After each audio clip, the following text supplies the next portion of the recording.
میری بیوی نے عدالت میں کیس کر دیا کہ میں نے اسے طلاق دی ہے۔ اب وہ مجھ سے 50 لاکھ لینا چاہتی تھی جو میں نے نکاح نامے پر طلاق دینے کی صورت میں لکھے ہوئے تھے۔ بیوی کی بات بالکل سچ تھی، میں نے اسے غیر مرد کے ساتھ پکڑا تھا، اس لیے اسے طلاق دی تھی، مگر میں نے عدالت میں ثابت کر دیا کہ میں نے اسے طلاق نہیں دی، بلکہ میں تو اس سے محبت کرتا ہوں اور اس کے ساتھ رہنا چاہتا ہوں۔ جج نے فیصلہ میرے حق میں سنا دیا اور بیوی کو میرے ساتھ رخصت کر دیا۔ بیوی چلاتی رہی کہ اب میں اس آدمی پر حرام ہو چکی ہوں، یہ گناہ ہے، مجھے آپ اتنی بڑی سزا نہ دیں، مگر جج نے میری بیوی کو جھوٹا کہہ کر اسے میرے ساتھ بھیج دیا۔ میں بیوی کو گھر لے آیا اور رات کو زبردستی کرنے لگا۔ اچانک میرے دروازے پر دستک ہوئی۔ میں نے جیسے ہی دروازہ کھولا تو سامنے کھڑے آدمی کو دیکھ کر میرے ہوش اڑ گئے، کیونکہ سامنے تو میں آفس جانے کے لیے گھر سے نکلا ہی تھا کہ تھوڑی دور جانے کے بعد میرے موبائل کی گھنٹی بج اٹھی۔ میں نے موبائل جیب سے نکالا تو اسکرین پر ایک انجان نمبر تھا۔ صبح کے 10 بجے تھے، مجھے دیر ہو رہی تھی، پھر بھی میں نے کال اٹینڈ کر لی۔ جی فرمائیے۔ میں نے سوچا کہ شاید آفس سے کسی نے کال کی ہو، کوئی ایمرجنسی ہو گئی ہوگی، تبھی مجھے دوسری طرف سے ایک مردانہ آواز سنائی تھی۔ کیا آپ جاوید صاحب بول رہے ہیں؟ جی بول رہا ہوں۔ تبھی اس شخص نے سرد لہجے میں کہا، جاوید صاحب کیا آپ کو پتہ ہے کہ آپ کے گھر میں کیا ہو رہا ہے؟ جی کیا کہا آپ نے؟ کیا مطلب کیا ہو رہا ہے؟ میں نے ہڑبڑا کر پوچھا۔ آپ کی بیوی شمائلہ ابھی کسی غیر مرد سے ملاقات کر رہی ہے، شاید آپ کو اپنے گھر کی ذرا بھی پرواہ نہیں ہے۔ اتنا کہہ کر اس شخص نے کال بند کر دی، مجھے کچھ کہنے کا موقع تک نہیں دیا۔ میں حیران پریشان کھڑا رہ گیا۔ اول تو اس شخص کو میری بیوی کا نام کیسے پتا، اور پھر اسے میرے گھر میں دخل اندازی دینے کی کیا ضرورت تھی؟ شمائلہ پر تو میں شک کرنے کا سوچ بھی نہیں سکتا تھا، وہ انتہائی نمازی، پرہیزی اور باکردار عورت تھی۔ میری ملاقات اگرچہ اس سے اتفاقیہ ہوئی تھی، مگر کچھ ہی دنوں میں اس نے میرا دل جیت لیا تھا۔ مگر کہتے ہیں نا کہ عورت کو یقین کرنے میں اور مرد کو شک کرنے میں دیر نہیں لگتی۔ میں شک کے ہاتھوں مجبور ہو کر گھر کی طرف چل پڑا، کیونکہ میں جانے انجانے میں اس کے بارے میں کچھ ایسا ویسا ہی سوچ رہا تھا۔ میں نے گھر جا کر دروازے کی بیل بجائی تو کافی دیر تک کوئی باہر نہ آیا۔ تھوڑی دیر بعد مجھے اپنی بیوی کے ہلکے ہلکے قدموں کی آواز سنائی دی۔ میں اس کے قدموں کی آواز تک پہچان لیتا تھا۔ اس نے دروازہ کھولا، اس کے چہرے پر گھبراہٹ تھی اور میرے اس قدر اچانک آنے پر خاصی حیران رہ گئی تھی۔ اس نے بکھلائے ہوئے لہجے میں پوچھا، جاوید آپ اتنی جلدی گھر کیسے آ گئے؟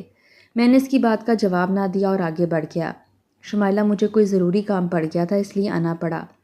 میری بات سن کر اس کی حالت یوں ہو گئی جیسے کاٹو تو بدن میں لہو نہیں۔ میرا شک یقین میں بدل چکا تھا۔ شمائلہ مجھے ڈرائنگ روم کی طرف لے جانا چاہ رہی تھی، جبکہ میں بیڈ روم کی طرف بڑھنے لگا۔ تبھی وہ آگے بڑھ کر بولی، آپ کی فائل کہاں رہ گئی ہے؟ بتائیے، میں ڈھونڈ دوں۔ میں نے تم سے کب کہا ہے کچھ ڈھونڈنے کو؟ میں نے اسے گھور کر دیکھا تھا۔ میں اسے ایک دم سے کچھ کہہ بھی نہیں سکتا تھا، کیونکہ بنا ثبوت کے اسے کچھ کہنا بھی تو غلط تھا۔ خیر، اپنے کمرے میں آ کر مجھے کچھ مشکوک نظر نہیں آیا۔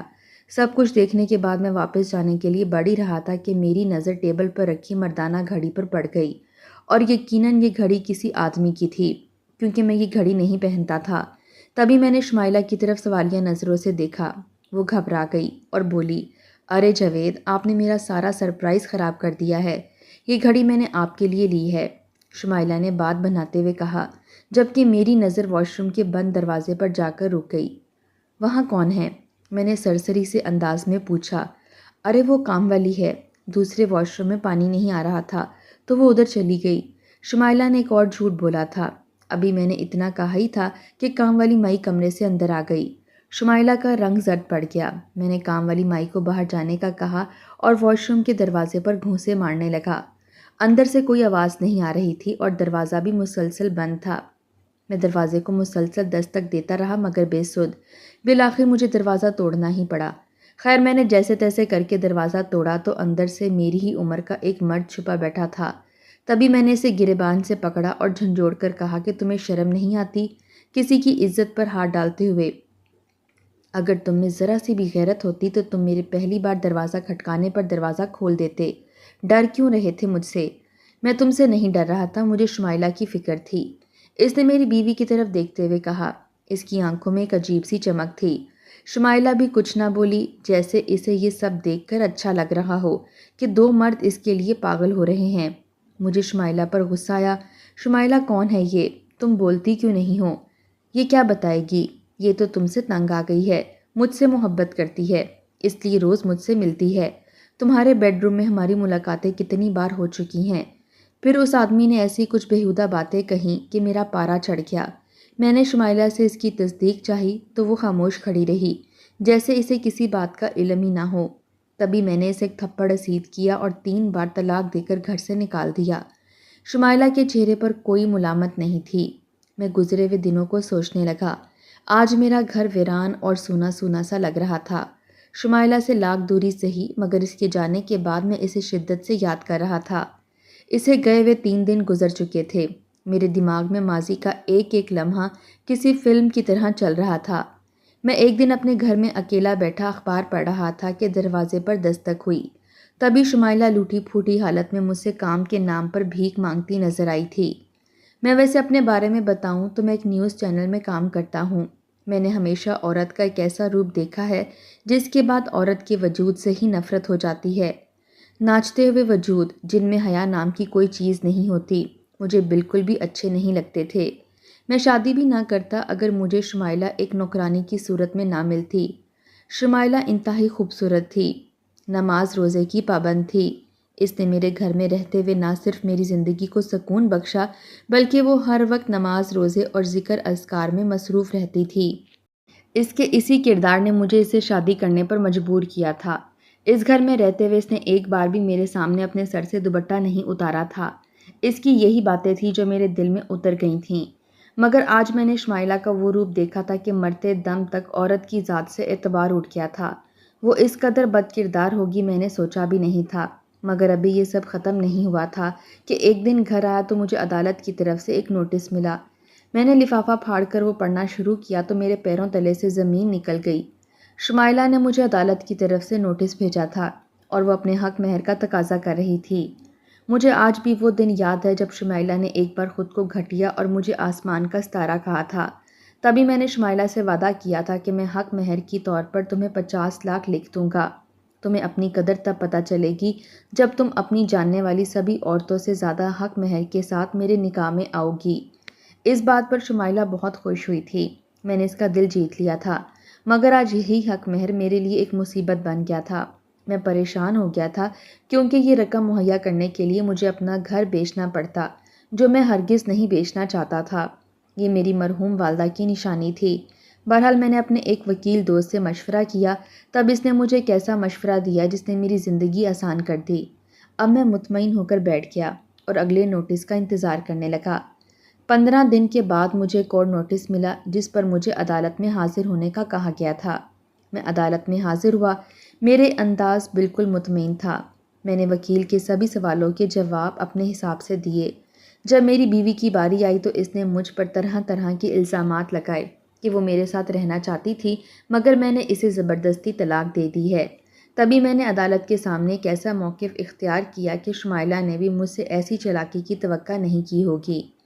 میں نے شمائلہ کے لیے نہایت ہی اچھے لفظوں کا انتخاب کیا۔ میں نے کہا میری بیوی شاید کسی ذہنی دباؤ میں آ کر ایسا کہہ رہی ہے کیونکہ یہ کچھ دنوں سے گھر سے غائب ہے۔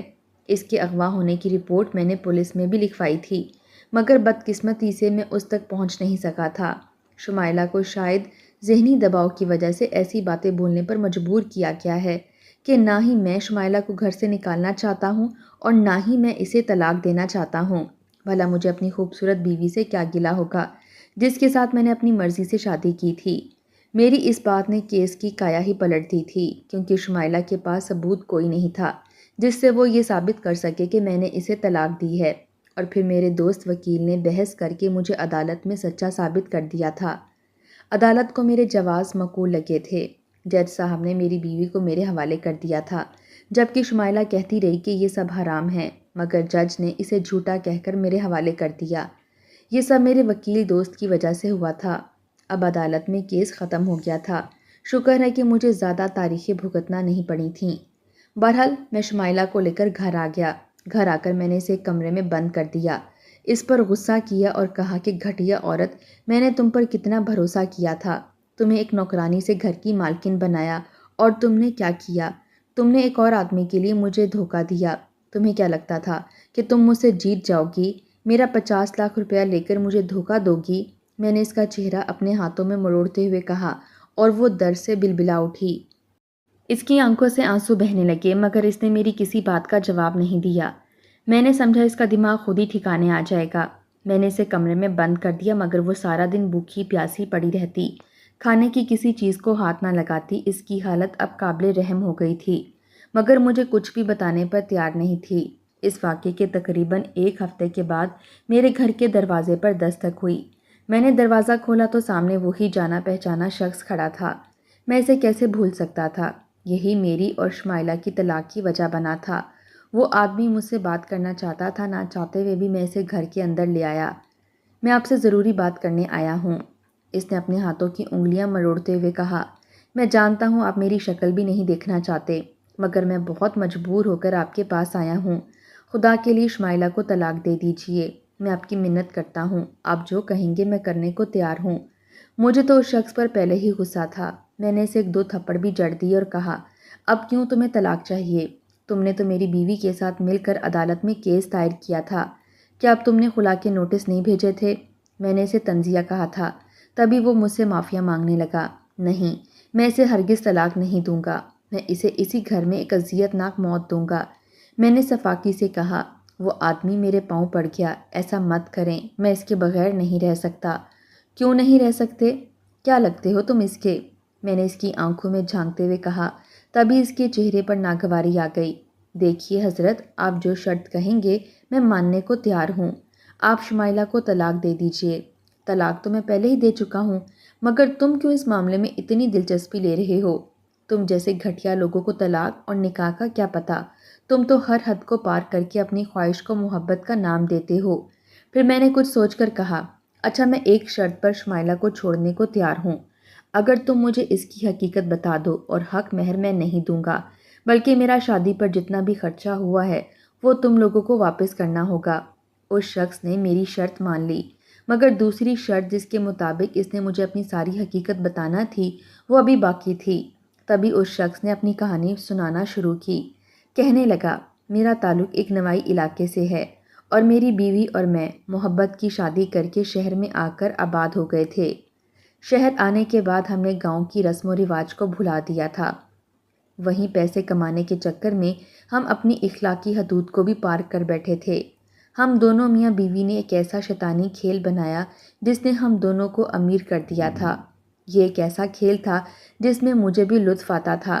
دراصل میری بیوی اور میں جہاں بھی کرائے پر گھر لیتے تھے، وہاں آس پڑوس میں کسی بھی میاں بیوی کے درمیان جھگڑے کے لیے شیطانی ہتھ کنڈوں کو استعمال کرتے ہوئے ہم ایسے لڑائی جھگڑے کرواتے کہ دونوں میاں بیوی ایک دوسرے کی شکل دیکھنا بھی پسند نہ کرتے۔ ہم لوگوں کا طریقہ واردات یہ تھا کہ ہم عموماً ایسے جوڑوں کو اپنا نشانہ بناتے جن میں پہلے سے لڑائی جھگڑے چل رہے ہوتے، اور جو اپنے گھر کی باتیں آسانی سے دوسروں کو بتاتے ہوں۔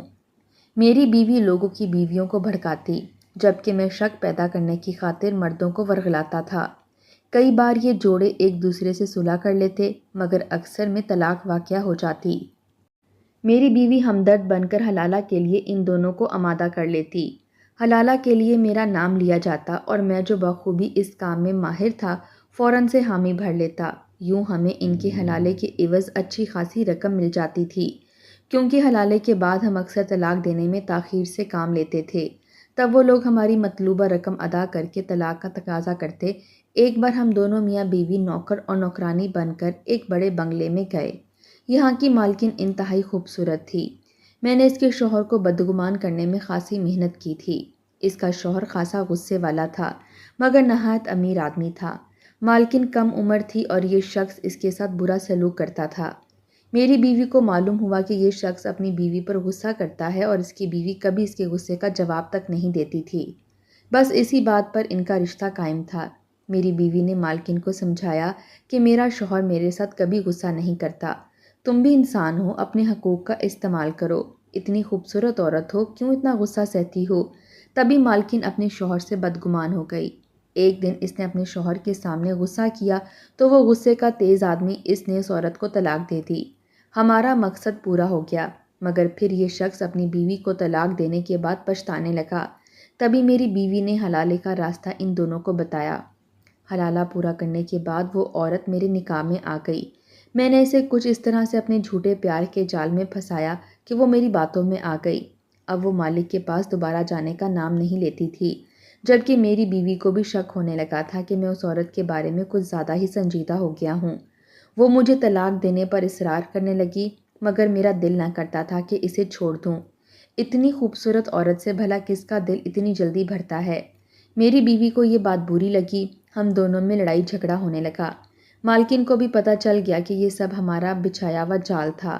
ہم دونوں ایک دوسرے پر الزام دھرنے لگے اور اسی میں ہماری طلاق ہو گئی۔ اب ہمارے لیے یہ طلاق صرف ایک رشتے کا ٹوٹنا نہیں تھا، بلکہ ایک بزنس ڈیل کا ختم ہونا بھی تھا۔ ہمارا رشتہ رہنا انتہائی ضروری تھا۔ آج تک ہم نے جو لوگوں کے ساتھ کیا تھا وہ ہمارے ساتھ ہو گیا تھا، تبھی ہمیں دوبارہ ایک ساتھ رہنے کے لیے حلالے کی ضرورت پڑی۔ ہم دونوں آپ کو جانتے تھے، اس لیے میری بیوی نوکرانی بن کر آپ کے پاس آئی، مگر پھر اس نے کہا کہ 6 مہینے میں جاوید کے ساتھ میں رہوں گی، مجھے اپنی قیمت وصول کرنی چاہیے۔ تبھی حق مہر کے لیے آپ سے 50 لاکھ کی رقم کا تقاضا کیا۔ میں اپنے اس تجربے سے سیکھ گیا ہوں کہ انسان جو کسی کے ساتھ کرتا ہے وہی اس کے ساتھ ہوتا ہے۔ میں آج تک 7-8 عورتوں کا حلالہ کر چکا ہوں۔ مجھے ہر بار ایک نیا تجربہ ہوتا تھا، زندگی میں بھی رنگینی ہوتی تھی، مگر اب میں اس سب سے توبہ کر چکا ہوں۔ مجھے ایسی حرام کی کمائی نہیں چاہیے جس سے میرا اپنا گھر برباد ہو۔ یہ کہہ کر وہ شخص رونے لگا۔ مجھے ان کی مجبوری سمجھ میں آ گئی تھی۔ غلطی ظاہر ہے انسان سے ہوتی ہے۔